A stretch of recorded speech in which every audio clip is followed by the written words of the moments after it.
Era el 14 de marzo de 2019 y a las 3:42 de la madrugada, algo que nunca debió ser escuchado, comenzó a transmitirse desde las profundidades del volcán Popocatépetl. No era el rugido habitual del magma. No eran los temblores que la montaña sagrada había producido durante siglos. Era una señal estructurada, repetitiva, imposible. Y lo más perturbador de todo, parecía estar respondiendo a algo. 5 años después, cuando encontraron los equipos abandonados en una cueva sellada a 4.000 metros de altura, las últimas grabaciones revelaron una verdad que el gobierno mexicano intentó enterrar junto con los cuerpos que nunca aparecieron. Esta es la historia de lo que realmente sucedió bajo el Popocatépetl y por qué 3 científicos desaparecieron sin dejar rastro la noche en que la montaña comenzó a hablar. El Observatorio Vulcanológico de Puebla era un edificio modesto de concreto gris, ubicado en las afueras de Santiago, Xalitzintla, uno de los pueblos más cercanos al coloso humeante. Desde sus ventanas, el Popocatépetl dominaba el horizonte como un gigante dormido que jamás descansaba del todo. Sus exhalaciones constantes de vapor y ceniza eran parte del paisaje, tan familiares para los habitantes como el sonido de las campanas de la iglesia. Pero aquella madrugada de marzo, el doctor Héctor Villarreal no estaba observando la columna de humo que se elevaba hacia las estrellas. Tenía los ojos clavados en la pantalla de su computadora, donde las líneas de los sismógrafos dibujaban patrones que contradecían todo lo que había aprendido en sus 23 años estudiando volcanes. Héctor era un hombre de 54 años, de complexión robusta y manos manchadas permanentemente de tinta de los mapas topográficos que nunca dejaba de revisar. Había dedicado su vida entera al Popocatépetl, estudiando cada uno de sus suspiros, cada uno de sus temblores.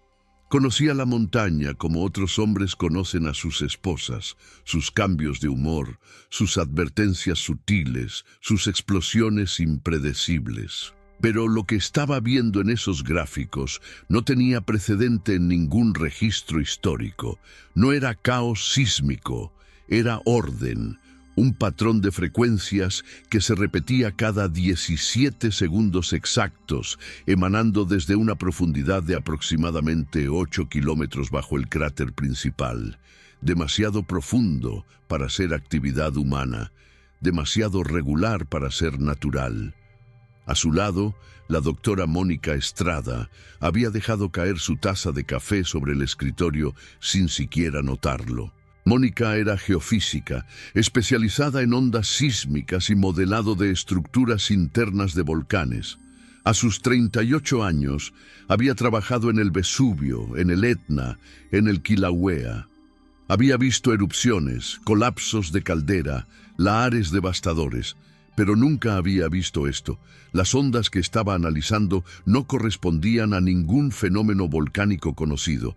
Tenían una firma electromagnética asociada, algo completamente inusual en eventos geológicos naturales.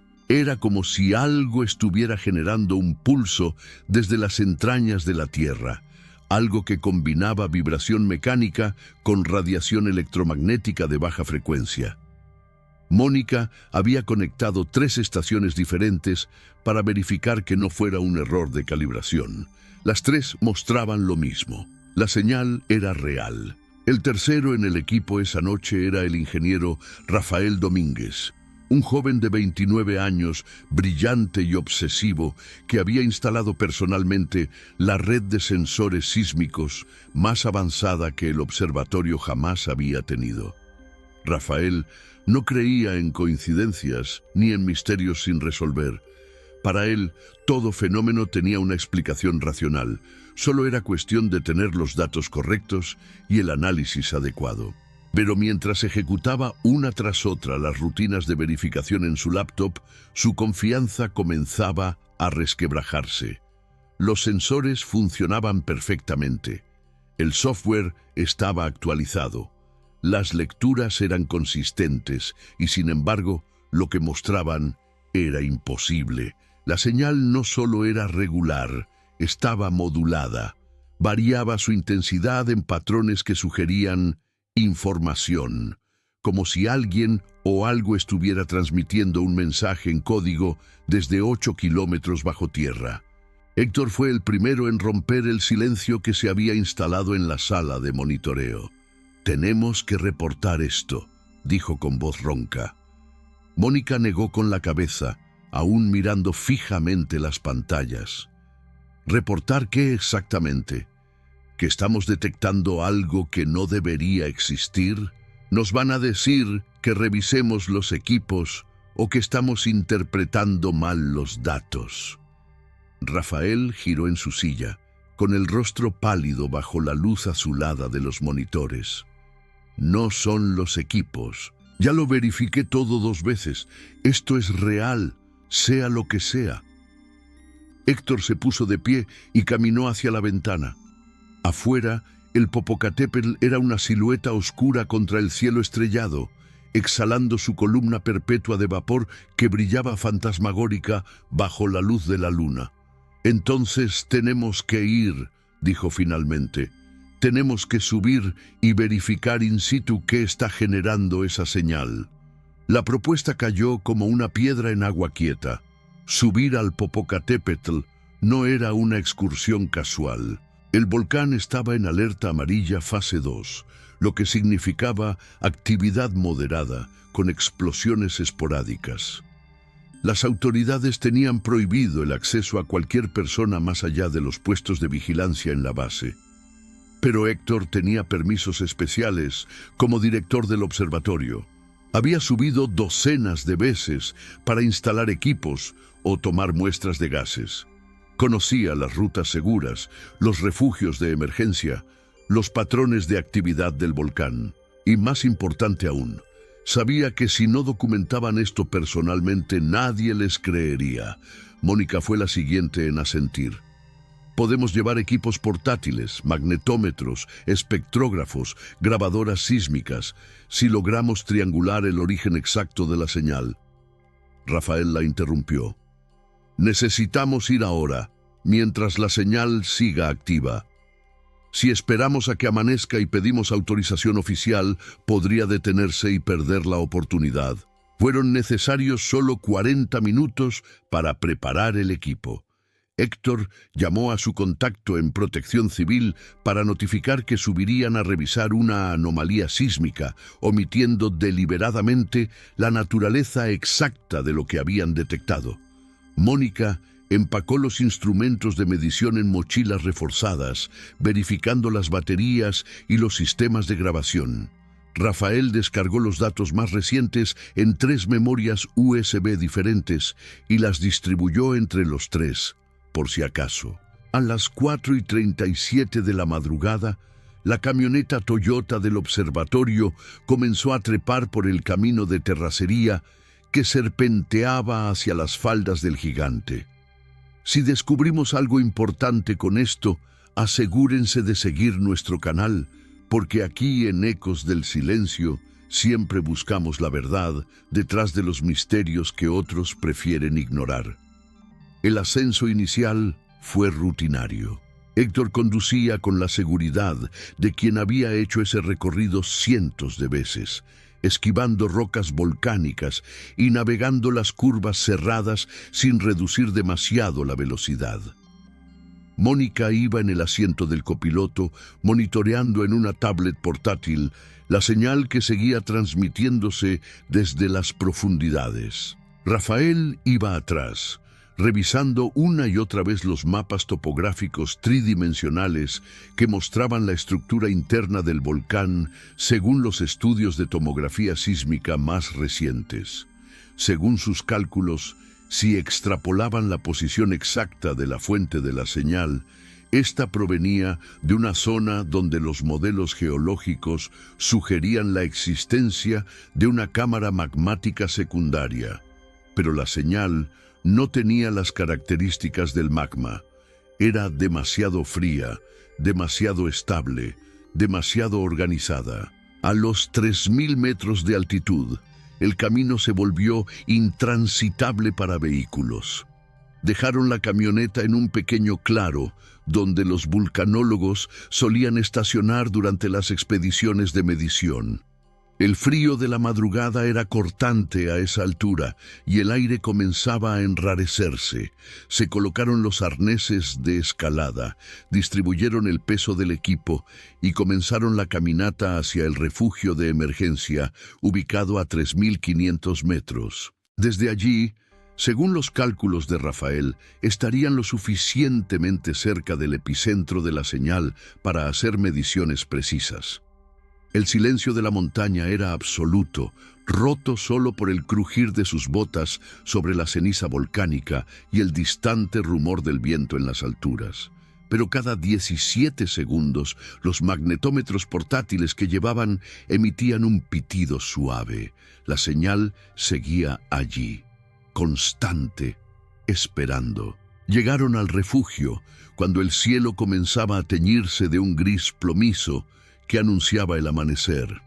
Era una estructura pequeña de metal corrugado anclada a la roca, diseñada para resistir las exhalaciones del volcán y servir como punto de emergencia para científicos y rescatistas.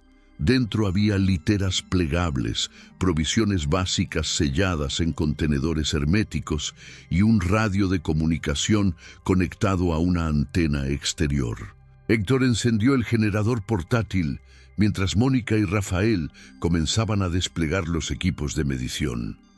La señal era ahora más fuerte que nunca, tan intensa que los instrumentos más sensibles tenían que ser recalibrados para evitar saturación. Rafael conectó su laptop a un arreglo de antenas direccionales que había improvisado, intentando obtener una localización más precisa. Los resultados lo dejaron sin aliento. El origen de la señal no estaba a 8 kilómetros de profundidad, como indicaban los datos del observatorio. Estaba a solo 2 kilómetros, directamente debajo de donde se encontraban. Mónica verificó los datos 3 veces antes de atreverse a verbalizarlo. «Hay una cavidad», dijo con voz temblorosa. «Una cavidad enorme que no aparece en ningún mapa geológico. Los modelos de tomografía sísmica nunca la detectaron porque está rodeada de roca basáltica extremadamente densa que absorbe las ondas sísmicas normales. Pero esta señal viene de adentro de esa cavidad». Héctor sintió un escalofrío que no tenía nada que ver con el frío de la montaña. En 23 años estudiando el Popocatépetl, jamás había escuchado de una estructura como esa. Los volcanes eran sistemas dinámicos, con cámaras magmáticas, conductos, fisuras. Pero una cavidad vacía a esa profundidad, en una zona de alta presión y temperatura, no tenía sentido geológico, a menos que no fuera natural.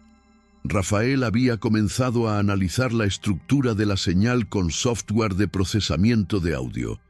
Lo que encontró lo hizo levantarse bruscamente de su silla, golpeándose la cabeza contra el techo bajo del refugio. «No es aleatorio», dijo, ignorando el dolor. «La modulación de la señal tiene patrones que se repiten en secuencias de Fibonacci. Miren esto». Giró la laptop para que los otros pudieran ver. En la pantalla, una representación visual de la señal mostraba picos y valles que formaban una progresión matemática perfecta. 1, 1, 2, 3, 5, 8, 13. Una secuencia que aparecía una y otra vez en la naturaleza, desde las espirales de las conchas marinas hasta la disposición de las semillas de girasol. Pero nunca en fenómenos geológicos, nunca en el interior de un volcán. «Esto no es natural», susurró Mónica. «Esto es diseñado». La palabra quedó suspendida en el aire frío del refugio como una acusación. Diseñado. Implicaba intención, implicaba inteligencia. Héctor quiso rebatirla, encontrar una explicación racional, algo que devolviera todo esto al terreno de lo conocido, pero los datos eran inequívocos. Llevaban décadas de investigación volcánica entre los tres, y ninguno había visto jamás algo remotamente parecido.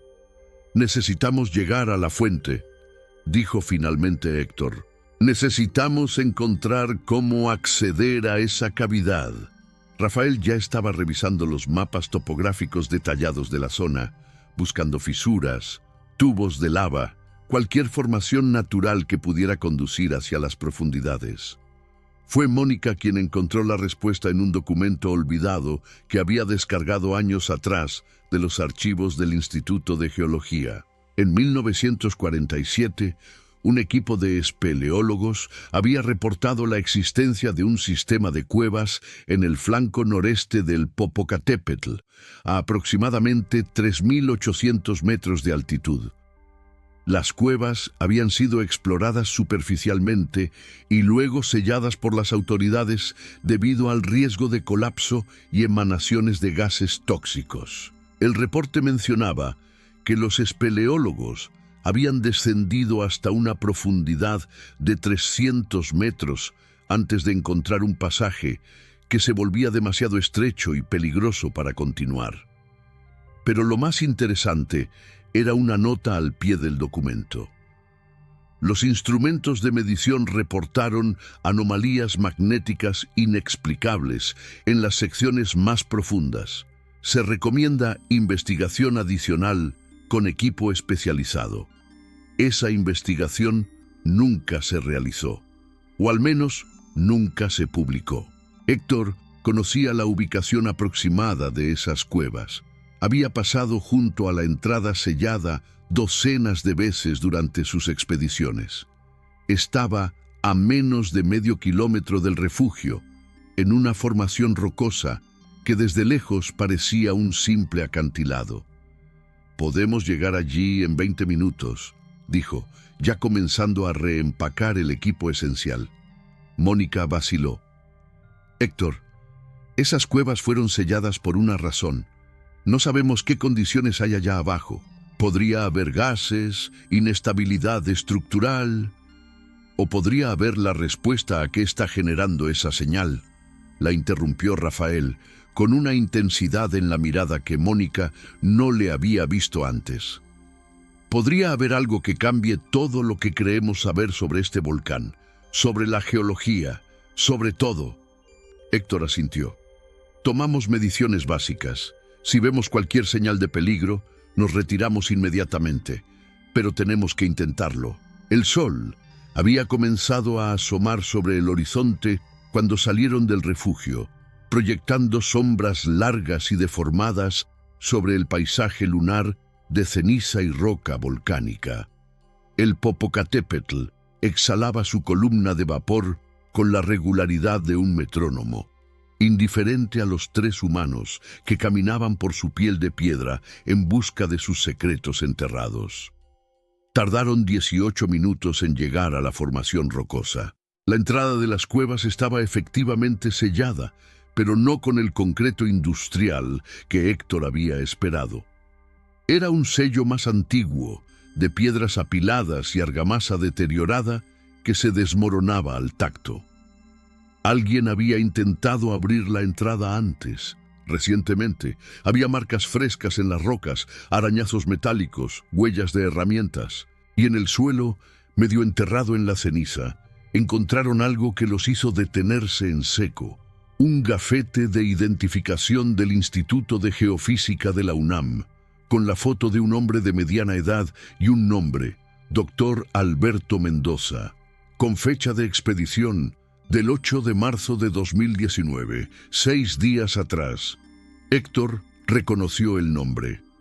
Alberto Mendoza era un vulcanólogo respetado que había trabajado en el Popocatépetl durante los años 90 antes de trasladarse a la UNAM. Habían coincidido en algunas conferencias, pero no habían mantenido contacto regular. ¿Qué hacía Mendoza aquí 6 días atrás? ¿Sabía él algo sobre la señal? ¿Había detectado las anomalías antes que ellos? Mónica sacó su teléfono satelital e intentó comunicarse con el Instituto de Geofísica. No hubo respuesta. Probó con el número personal de un colega que conocía a Mendoza. El teléfono sonó 4 veces antes de que una voz somnolienta contestara. «Mónica, ¿qué hora es? Perdón por despertarte, pero necesito información urgente. ¿Sabes dónde está Alberto Mendoza?»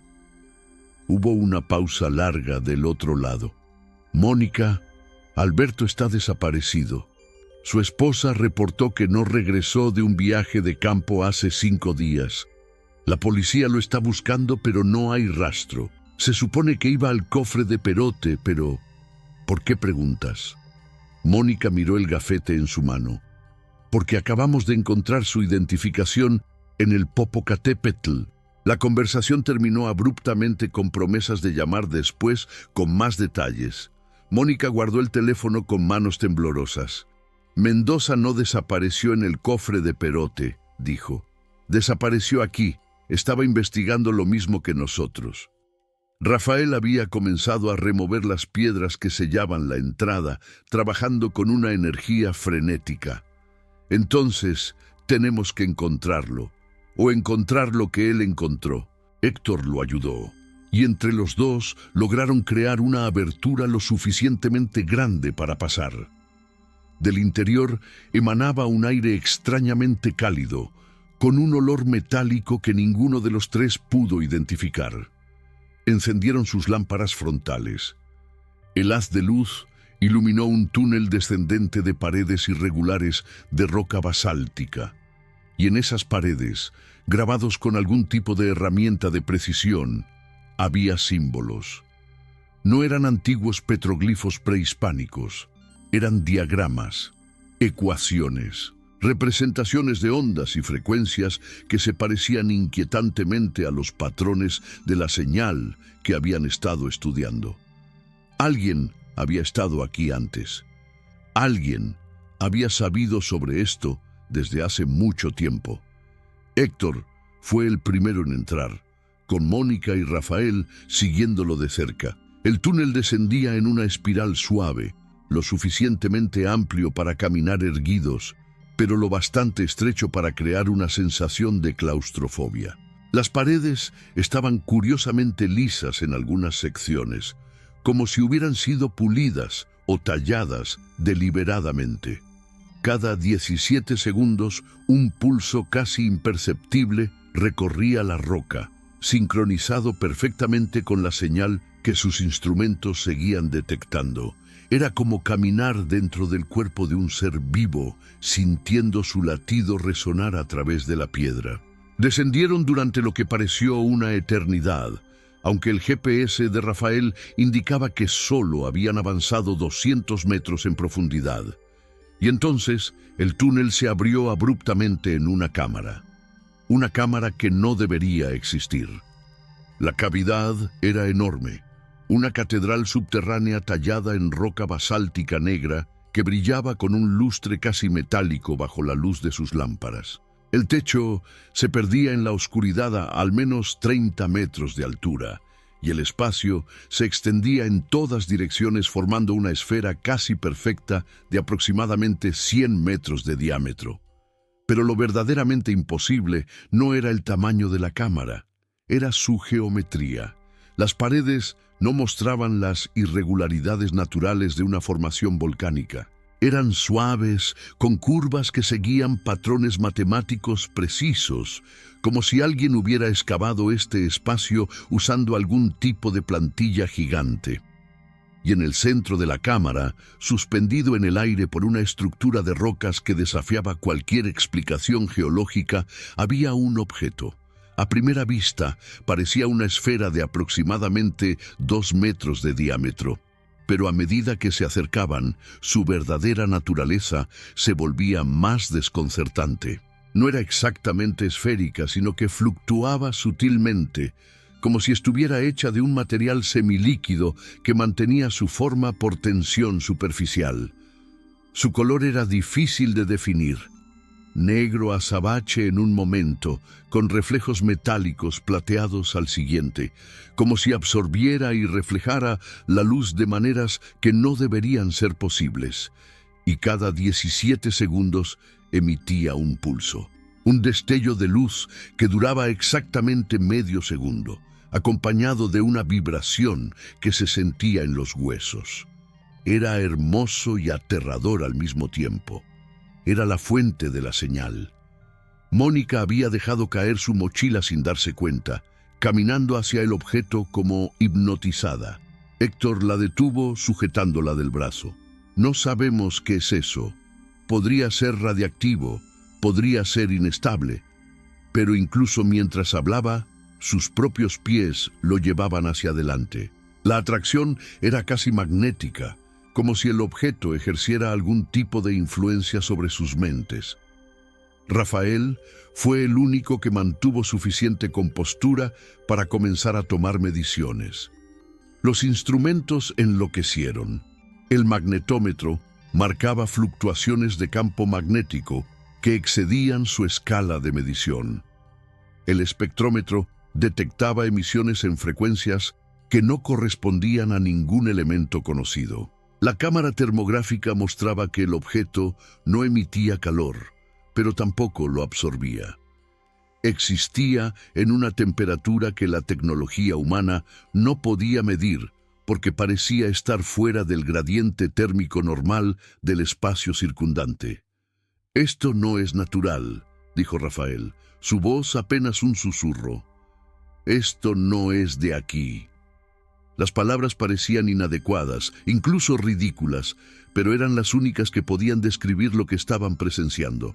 Mónica había sacado su teléfono y comenzado a grabar video, documentando cada ángulo del objeto y de la cámara. «Tenemos que reportar esto. Esto es el descubrimiento más importante en la historia de la ciencia. Esto cambia todo». Héctor asintió lentamente, sin apartar la vista del objeto pulsante. «Pero primero necesitamos entender qué es, y necesitamos encontrar a Mendoza.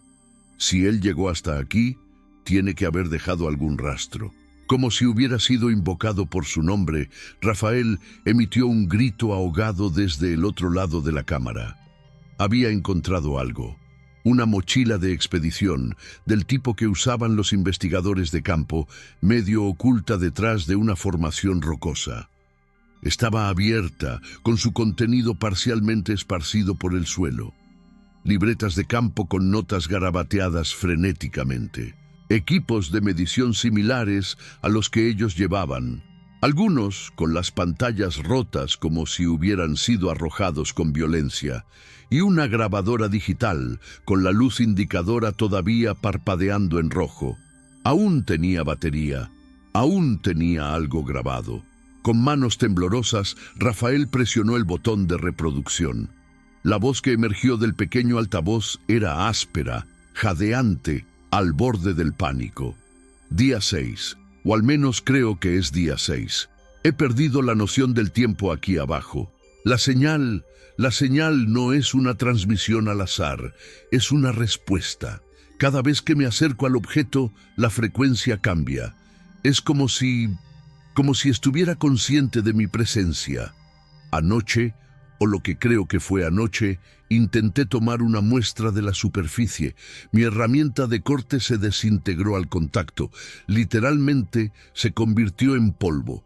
Pero el objeto no sufrió ningún daño.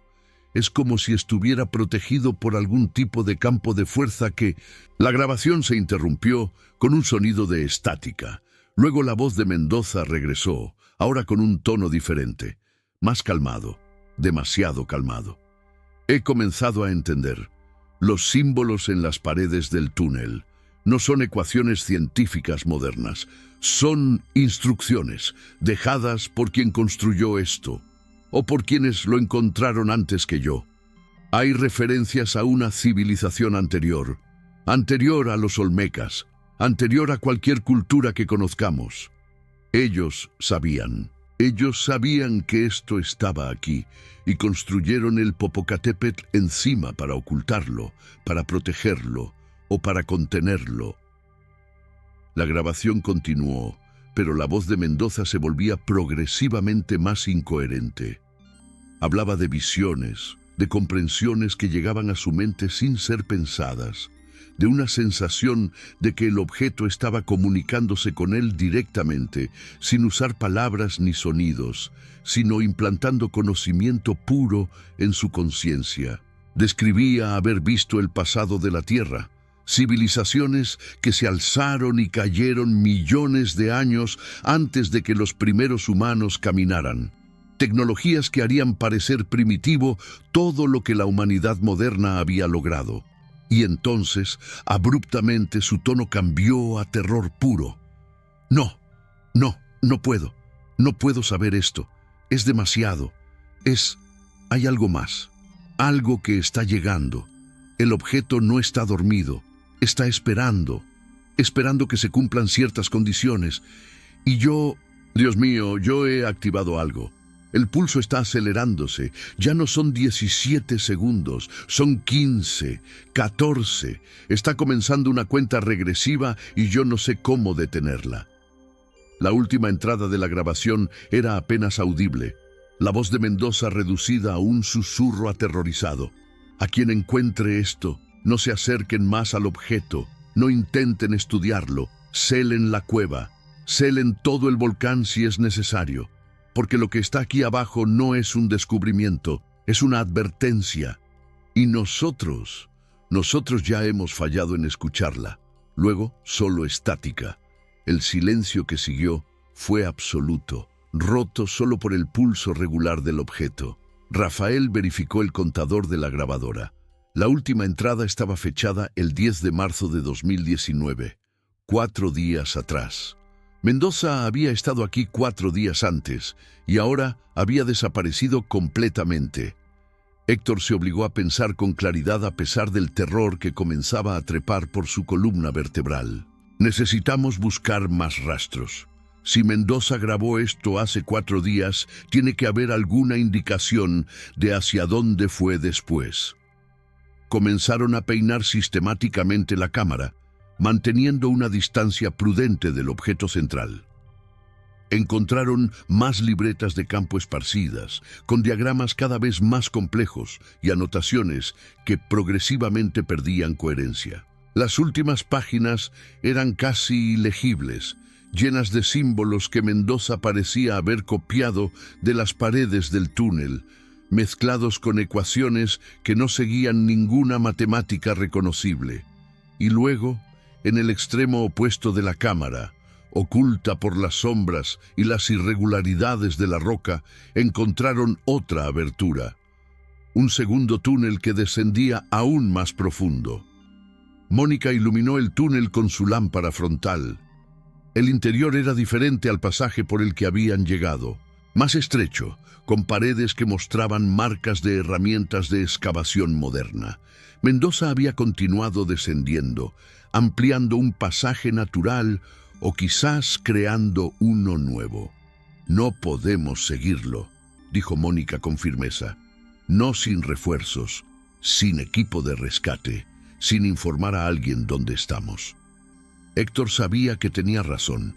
Habían violado ya todos los protocolos de seguridad al venir aquí sin autorización apropiada. Continuar sería suicida. Pero Rafael ya estaba acercándose a la entrada del túnel descendente, iluminando su interior. «Hay algo allá abajo», dijo. «Puedo ver luz, no luz natural, luz artificial». Efectivamente, desde las profundidades del túnel emanaba un resplandor tenue pero inconfundible, un azul pálido que pulsaba con el mismo ritmo que el objeto en la cámara. Mónica se acercó a su vez, sintiendo que su resolución se debilitaba ante la curiosidad científica. Si había luz artificial allá abajo, significaba que Mendoza o alguien más había establecido algún tipo de campamento. Podrían encontrar más respuestas, podrían encontrar al propio Mendoza. Héctor verificó su radio de comunicación. Como esperaba, no había señal. Estaban demasiado profundo dentro de la montaña. Descendemos solo hasta donde alcance la vista, decidió finalmente. Si el túnel se vuelve peligroso o si no encontramos nada en los próximos 100 metros, regresamos inmediatamente y salimos a pedir ayuda oficial. Mónica y Rafael asintieron. Era un compromiso razonable, o al menos eso era lo que se dijeron a sí mismos mientras comenzaban a descender por el segundo túnel, adentrándose cada vez más en las entrañas del Popocatépetl, siguiendo las huellas de un hombre que había descubierto algo que destrozó su cordura. El descenso fue más difícil que el primero. El túnel se estrechaba en algunas secciones, forzándolos a arrastrarse de lado, y la pendiente era más pronunciada, requiriendo que aseguraran cuerdas en varios puntos para no resbalar en la roca suelta. El resplandor azul se intensificaba a medida que avanzaban, y con él una sensación creciente de que estaban siendo observados. No había nada visible que justificara esa sensación, pero los tres la sentían, una presencia consciente, antigua y completamente ajena, que evaluaba cada uno de sus movimientos con una inteligencia que no podían comenzar a comprender. Rafael se detuvo abruptamente, obligando a los otros a detenerse también. ¿Escuchan eso?, susurró. Al principio, Héctor y Mónica no percibieron nada más allá del sonido de su propia respiración y el distante rumor del volcán. Pero luego lo oyeron. Un murmullo bajo, como voces susurrando en una lengua que no reconocían. No venía de ninguna dirección específica, sino que parecía emanar de las propias rocas, como si la montaña misma estuviera hablando. El túnel finalmente se abrió en otra cámara, más pequeña que la primera, pero no menos imposible. Esta era claramente artificial, con paredes talladas en ángulos perfectos que formaban un espacio casi cúbico de unos 20 metros por lado. Y en el centro, rodeado de equipos de medición que parpadeaban con luces de advertencia, había otro objeto. No era idéntico al de la cámara superior. Este era más pequeño, con forma de dodecaedro irregular que rotaba lentamente sobre su propio eje sin ningún soporte visible. Y grabado en cada una de sus 12 caras había símbolos. Los mismos símbolos que habían visto en las paredes del primer túnel, ahora brillando con esa luz azul fantasmal. Pero lo que hizo que Mónica gritara no fue el objeto, fue lo que estaba junto a él. Alberto Mendoza estaba sentado con la espalda contra la pared de la cámara, con las piernas extendidas y la cabeza inclinada sobre su pecho. Al principio pensaron que estaba muerto. Héctor corrió hacia él, buscando signos vitales. Pero cuando iluminó su rostro con la lámpara frontal, Mendoza abrió los ojos. Eran de un color diferente al que mostraba su fotografía en el gafete. Ya no eran marrones. Eran de un azul intenso, del mismo tono que la luz que emanaba del objeto. «Llegaron», dijo con voz ronca, pero sorprendentemente clara. Sabía que vendrían. La señal los trajo igual que me trajo a mí, igual que trajo a todos los otros a lo largo de los siglos. Mónica se arrodilló junto a él, sacando un medidor de signos vitales de su mochila.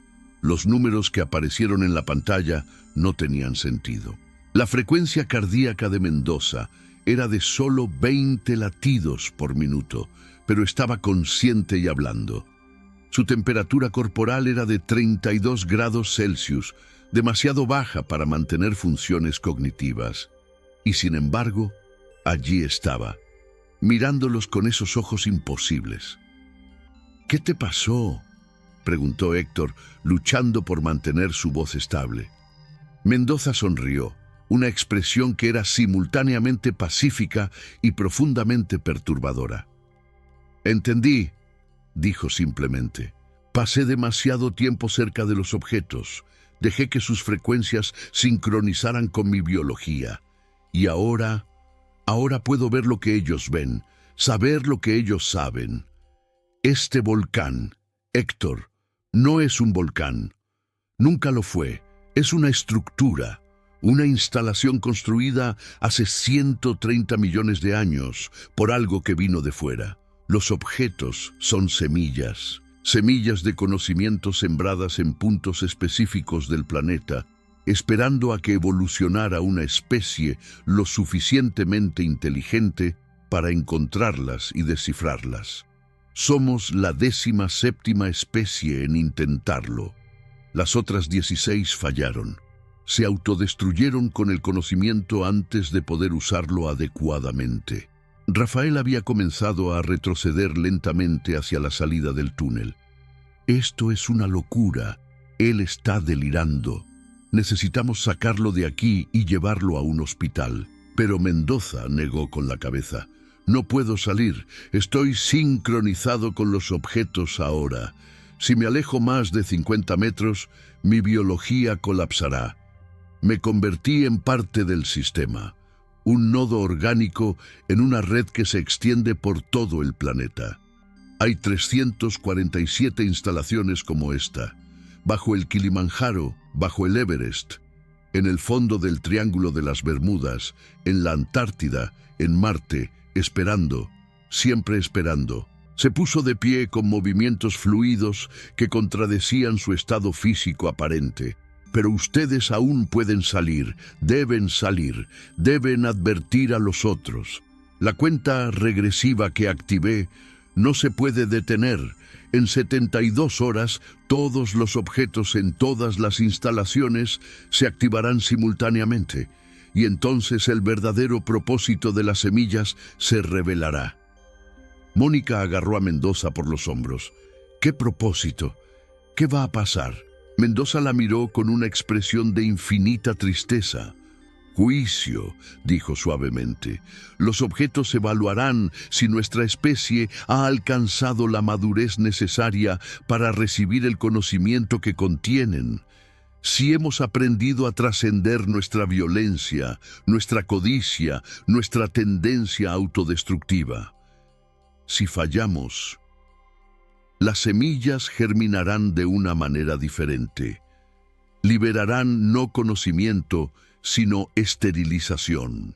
Un pulso electromagnético global que borrará toda tecnología avanzada y regresará a la humanidad a la edad de piedra, dándole al planeta otra oportunidad de evolucionar una especie mejor. Héctor sintió que el mundo se inclinaba bajo sus pies. ¿Y si pasamos? Si pasamos la evaluación. Mendoza sonrió de nuevo, pero esta vez la expresión contenía un destello de esperanza. Entonces nos unimos a la red.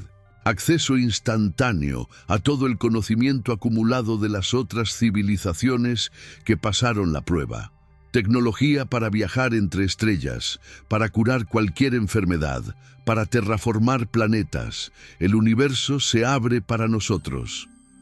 Pero tú ya sabes el resultado, dijo Rafael con voz temblorosa. ¿Sabes si vamos a pasar o no? Mendoza inclinó la cabeza, considerando la pregunta. El resultado no está predeterminado. Depende de lo que hagamos en las próximas 72 horas. Depende de si revelamos la existencia de las semillas al mundo o si intentamos ocultarlas, explotarlas para ganancia personal o poder político. Los objetos están observando, no solo a nosotros aquí, sino a toda la humanidad. Cada acción, cada decisión, cada pensamiento en estos momentos finales determinará nuestro destino colectivo. Se acercó al objeto dodecaédrico y colocó su mano sobre una de sus caras. Inmediatamente la luz azul se intensificó y la cámara entera comenzó a resonar con un tono profundo que se sentía más en los huesos que en los oídos. «Puedo mostrarles», dijo Mendoza. «Puedo permitirles ver una fracción de lo que yo he visto, pero tienen que estar dispuestos, tienen que tocar el objeto voluntariamente». Ninguno de los tres se movió.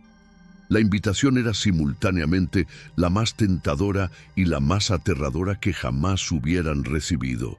Ver el conocimiento de civilizaciones antiguas, comprender los secretos del universo, pero a costa de convertirse en algo que ya no era completamente humano, como le había sucedido a Mendoza.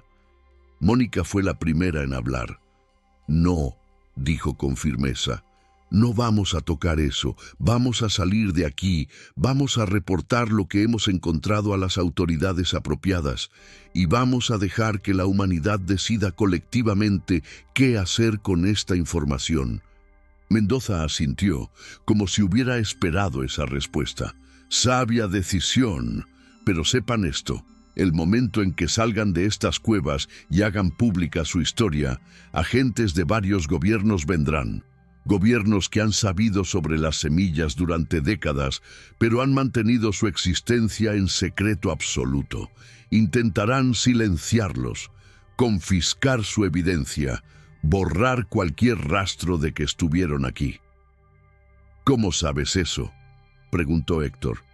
«Porque ya sucedió antes», respondió Mendoza. «En 1952, cuando un equipo soviético encontró una instalación bajo el volcán Kamchatka. En 1978, cuando investigadores estadounidenses tropezaron con otra bajo Yellowstone. En 1994, cuando arqueólogos chinos descubrieron una bajo las pirámides de Xi'an. Todos fueron silenciados, todos los registros fueron clasificados o destruidos. Yo solo descubrí la verdad porque mi mentor antes de morir me dio acceso a archivos que no debería haber tenido. Pasé 20 años investigando en secreto antes de atreverme a venir aquí. Y ahora ustedes tienen la misma información, la misma responsabilidad imposible de decidir qué hacer con ella». Sacó de su bolsillo una memoria USB y se la entregó a Rafael. «Aquí está todo.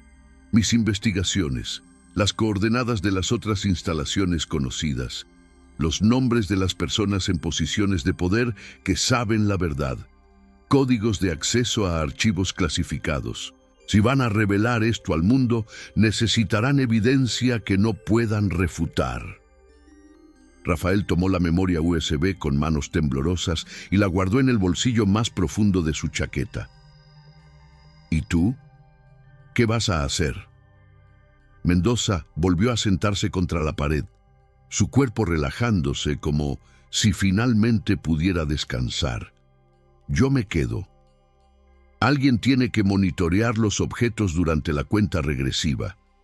Alguien que pueda comunicarse con la red si las cosas se vuelven críticas. Además, como les dije, ya no puedo alejarme.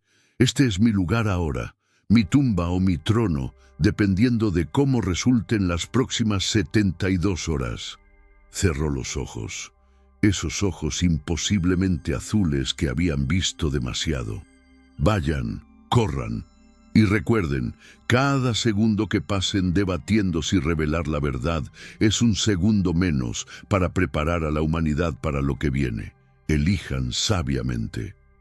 Héctor, Mónica y Rafael no necesitaron más persuasión.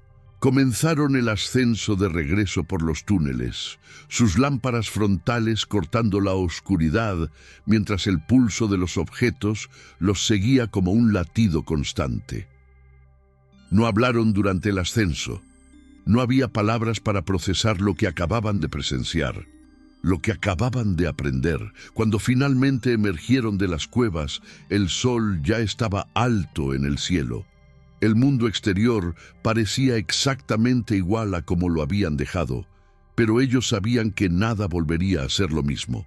El Popocatépetl exhalaba su columna de vapor con indiferencia milenaria, guardando su secreto como lo había hecho durante millones de años. Y en algún lugar muy por debajo de su superficie, 72 horas comenzaban a transcurrir. 72 horas para decidir el destino de la humanidad. Llegaron al refugio de emergencia y Héctor inmediatamente intentó establecer comunicación por radio con el observatorio. Pero lo que encontró fue interferencia estática. Probó todas las frecuencias, todas muertas. Mónica sacó su teléfono satelital. Sin señal.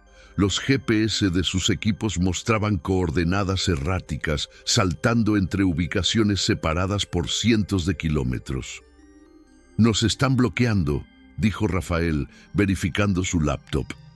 «Alguien está ejecutando una operación de interferencia de comunicaciones en toda esta región». Mendoza tenía razón. «Ya saben que estamos aquí». Como para confirmar sus palabras, el sonido distante de helicópteros comenzó a elevarse desde el valle. No eran helicópteros de rescate, eran aeronaves militares, acercándose rápidamente a su posición. La cuenta regresiva había comenzado de más maneras de las que habían imaginado. Si quieres saber cómo termina esta historia, si alguna vez descubrimos qué pasó después de esas 72 horas, mantente atento a Ecos del Silencio, porque hay verdades que cambian el mundo y esta es una que no podemos dejar de investigar.